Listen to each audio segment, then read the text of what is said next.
আর আমি প্রথমত তো ওর দিদি না মাও না, আমি যতদূর মানে আমার কাছে হিরণই বলেছে ওর এত বয়স বাচ্চা মেয়ে এরকম আমাকে ব্ল্যাকমেলিং করছে, বোঝোই তো একজন হিরোর সাথে ওর দেখা হয়েছে, মানে এই কথাগুলো আমাকে হিরণই বলেছে। মানে আমি তো দীপিকা দিদির আত্মীয় নই, দীপিকা দিদির সাথে হিরণ জড়িত, আমি তো নই, আমি ওর মাও না দিদিও না। আমার তো বয়স ওর এক্সাক্ট বয়স, তাহলে ও প্রমাণ করে দেখাক না, ওর বার্থ সার্টিফিকেট দেখাক ওর বয়স কত, প্রমাণ করুক না।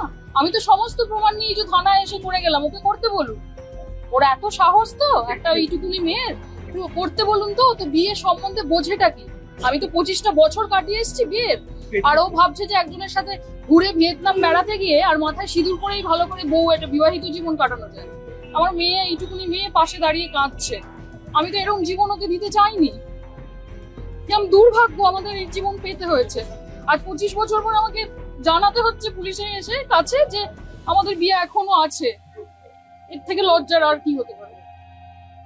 ফলো করুন সংবাদ প্রতিদিন ডিজিটাল।